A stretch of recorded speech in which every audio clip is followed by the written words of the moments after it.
So, kamusta po mga ka-Streetwise? Ako po si Takeru Miyamoto at welcome po sa aking munting channel. So, mga kababayan, pag-usapan ngayon natin itong update ng ICC regarding po sa posibleng arrest warrant at kaso na kaharapin ni Bongo at saka ni Bato de la Rosa sa ICC. So, dalawang senador na nakakuha po ng mataas na boto noong 2025 election. So, ngayon na, kung aarestuin nga po si Bato at saka si Bongo, ang tanong natin dito, kailan? At paano? So, pag-usapan ngayon natin yan, no? So, ito po, galing po ito sa Manila Times. So, sabi nga po ito ni Cristina Conti. Tandaan natin mga kababayan na, legit na source po si Cristina Conti regarding po sa ICC. Parang, di ba sinabi ni Cristina Conti nung nakaraan na si Digong malapit na yung arrest warrant niyan. Pero maraming hindi naniwala, tumawa pa yung mga DDS, especially nga itong si Panelo. Pero eventually nga, nung na-arresto nga itong si Digong, nag-iyakan naman itong mga DDS. So, ano yan? Legit na source po natin yan. So, sabi dito, ICC trial looms for Go Bato. Okay? Two of former President Rodrigo Duterte's closest ally, Senator Bato de la Rosa and Bongo, are likely to face trial before the International Criminal Court according to human rights lawyer Cristina Conti. Okay, so kailan nga? Sabi dito, Conti, Managing Counsel of the NUPL, okay, and who represents several families of drug war victims, said the ICC investigation into the Duterte's bloody anti-drug campaign is entering a decisive phase. So ano itong decisive phase mga kababayan? Ito nga po yung mangyayari na confirmation of charges sa September 23 ata yun, 2025. Kasi ang point natin dito mga kababayan, kapag na-confirm na po ng ICC yung mga charges nga po kay Digong, na ito nga po yung pinipigilan ng lawyer nilang si Kaufman, Kasi pag na-confirm na po yung charge kay Digong, so ibig sabihin nun, may probable cause yung patayan na nangyari sa Pilipinas at ang mastermind si Digong. So tulad nga po na sinabi natin, mastermind. Hindi po mangyayari po ang patayan nung panahon nga po ng tukhang nang si Digong lang mag-isa. Siyempre, meron pong conspirator po yan. So, andyan na po tayo sa decisive phase para po malaman ng ICC kung sino-sino nga itong mga kasabwat ni Duterte sa patayan. O, di ba? Napakasimple lang naman, di ba? So, sabi pa dito, Bato, sabi ni Cristina Conti, Bato, I'm pretty sure will get a warrant of arrest. So, 100% si Bato may arrest warrant, di ba? Conti said in an interview on Monday, by later this year, possibly September. O, di ba? Sabi ko sa inyo, September. Malamang dito September eh. Malamang bago matapos yung taon. Kasi confirmation of charges, and then establish na po yung kaso, and then doon na po yung proseso. Malamang after September to, So sabi dito, we might be looking at a sitting mayor on trial, assuming he wins, di ba? And we're looking at two senators of the Republic on trial. Okay. So ngayon, ayun ang problema ni Bato. Kasi siya po talaga yung naging kamay ni Digong sa patayan. Na dati proud na proud siya, ngayon natanggi niya na. So anong problema naman kay Bongo? So sabi dito, si Bongo nga, Duterte long-time aide and confidant has also come under scrutiny for this proximity to execute decisions made during the campaign. Okay? Both men are seen as key enablers of the policies that led to thousands of extrajudicial killings. Tandaan nyo mga kababayan na thousands po yung namatay no panahon ni Digong. Ito mga bobong mga DDS mga kababayan, sinasabi nila 43 lang daw. Hindi nila binabasa po yung arrest warrant nga po ni Digong sa ICC. Ang nakalagay doon, thousands of death. Pero po sa 43 po na yun, ayun po yung confirm na pwede na pong i-proceed yung kaso. Hindi naman pwedeng hindi naman kasi pwede na yung libo-libong namatay lahat yun. Hanapan mo ng ebidensya. Bobo talaga tong mga to, So sabi pa dito, The ICC is no longer just looking at Duterte. Ito yung importante dito sinabi ni Cristina Conti. Diba? Hindi na po nakatingin ang ICC kay Digong. O Conti said, they will look at who is responsible and more importantly, who is most responsible, those who enabled, carried out, or failed to stop the killings can be held liable under international law. So, yung mga kasabwat na. So, maganda dito mga kababayan, panoorin na po natin yung interview ni Cristina Conti dito. Kasi meron siyang 1 minute 30 seconds na interview dito. Sige. Abante na sa punto na nagkaroon na nga ng warrant of arrest laban kay Duterte. Kumbaga, nadetermina na sino ang most responsible. Pero nakalagay nga sa warrant of arrest, there are other co-perpetrators. So, meron pang iba dyan. Kaya, may 6 na pangalang na ibigay na noon pa.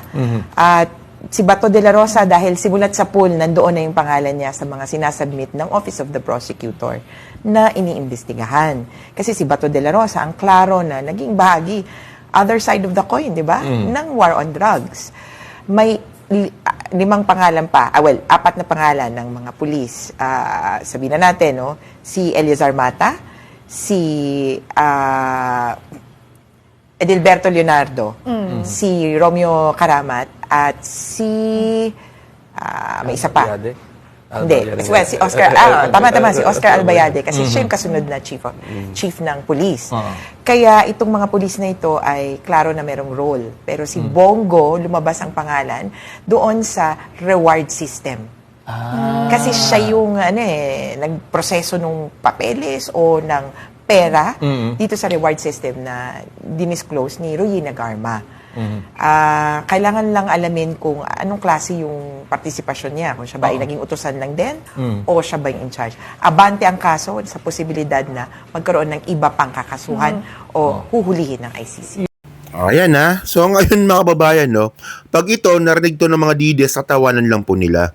Pero pag dumating na po yung arrest warrant po ni Bato at saka ni Bongo, mag-iiyakan na naman po itong mga to. So ngayon malinaw dito mga kababayan, no? Well, si Bato, alam naman po nating tangayan. Talagang kasabot po talaga nung panahon po nung Tokhang. Pero syempre si Bongo, no, na number 1 senador ngayon, di ba? Number 1 siya ngayon. Ang malupit kasi ginawa ni Bongo, no. Actually may point naman, no. May point naman si Cristina Conti at ang ICC dito. Kailangan nila maging fair. So ano ba talaga ang naging partisipasyon ni Bongo nung panahon nga po nung Tokhang? Siya po ba ay naging utusan lang? Or siya yung mismong pasimuno ng reward system? Di ba?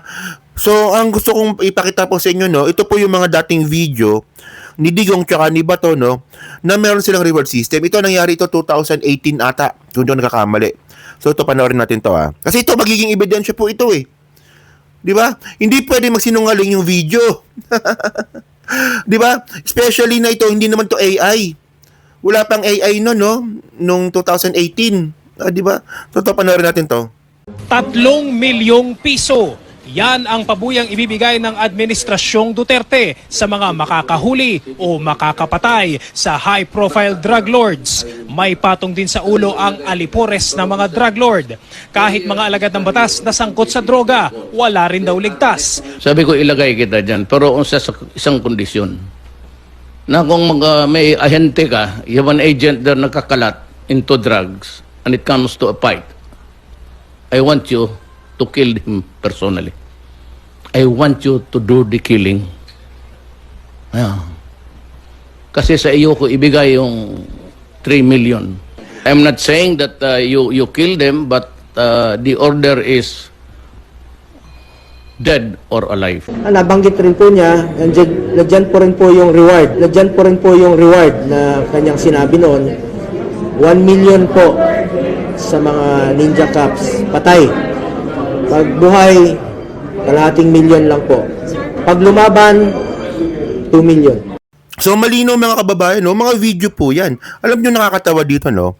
Nung sila po yung nakapwesto po sa gobyerno, proud na proud po sila sa reward system. Tapos nga po nung nabisto nga po nila yung reward na mali pala, no? Malamang di nila alam na mali yung reward system. Mali talaga yun. Magbabayad ka para pumatay. Mali talaga yon. Diyos ko naman, human rights po yan. Oh. So ito nung last year nga po, no, sabi ni Bongo, mariing itinanggi ni Senator Christopher Bongo ang umano'y reward system nung war on drugs ni dating Pangulong Duterte, na binigyan diin ng senador na walang ganitong sistema ang pinatupad kapalit ng buhay ng nawala sa kampanya ng gobyerno laban sa droga. So todo tanggi na si Bongo.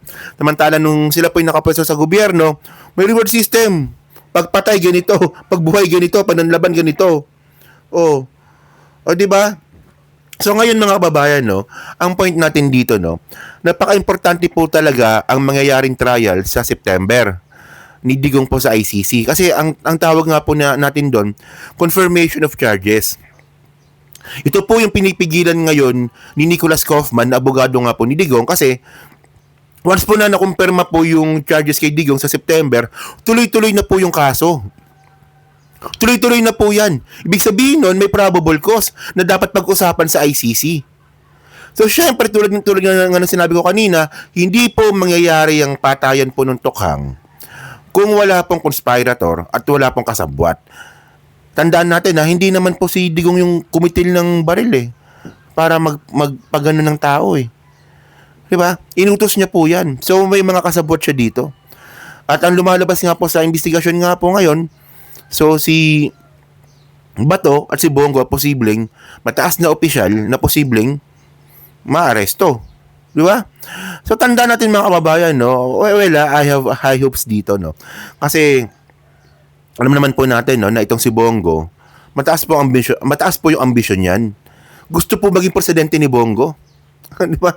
So ngayon balikan lang po natin tong impeachment nga po ni Sara, na meron akong high hopes kay Bongo na posibleng nga po maging fair si Bongo sa parating po na impeachment ni Sara. In my own opinion lang to kung talagang interesado si Bongo na maging presidente. Tandaan po natin mga kababayan, no, marami pong presidential ball sa 2028 ang hindi makaporma kasi marami pa po mga Pilipinong tanga na naniniwala po kay Sara. Gulat nga ako, tatanga-tanga, no? Ako talaga, hindi ko talaga nakitaan ng talino itong si Sara, no? Si Bongo, kahit papaano, di ba? Well, in my own opinion naman, well, alam naman natin si Bongo na maka Duterte po yan, pero kung kukumpara naman natin si Bongo kay Sara, ba? Oh, so, ngayon, tingnan ngayon natin kung ilalaglag ba talaga ni Bongo. At tandaan natin mga babayan, no? Posibleng maging bargain po ito. Itong pag-aresto nga po kay Bongo tsaka kay Bato. 'Di ba? Kasi pwedeng sige, execute namin yung pag-aresto ng ICC or Interpol sa inyo. Kung hindi kayo susunod, basta at least get the point, no? Nag-speculate lang naman tayo. So yun mga kababayan, no? So kayo po, no? Ano masabi niyo nga po dito sa update nga po ni Cristina Conti regarding nga po sa kaso na kaharapin o arrest warrant din po na kaharapin ni Bongo at ni Bato de la Rosa. Kayo ba naniniwala po ba kayo dito na magpuproceed po ito? Tandaan natin maraming hindi naniniwala nung panahon nga po na nakalaya pa si Digong. Marami pong hindi naniniwala sa ICC pero eventually nagulat na lang tayo, si Digong nasa dahig na ngayon. So kayo ba posible ba na ipa-aresto din po ng Philippine government ngayon si Bato at saka si Bongo? The Philippine government will take its risk. Kasi tandaan natin, no? Kapag inaresto mo yan, may risk po yan. Para nangyari kay Digong. Tinan niyo, di ba? Si Digong na-aresto. Pero eventually, ginamitan nila ng appeal to the emotions, nakakuha pa ng simpatya si Digong. So, ganun din ba mangyayari po kay Bato at kay Bongo? Diba? Napaka-interesting po na topic po ito, no? So yan so pa-comment na po sa baba at binabasa ko pong lahat yan. Gusto ko pong malaman po ang opinion nyo nga po regarding po dito sa comment section. Okay? So, thank you mga kababayan. So, kita na lang ulit tayo. O nga pala, sa Team Replay, pa-like, pa-subscribe at hindi makalabisan, pa-share na rin po ng video po na to. So, thank you mga ka-Streetways. So, kita na lang ulit tayo sa susunod nating content. So, thank you, salamat, and bye-bye.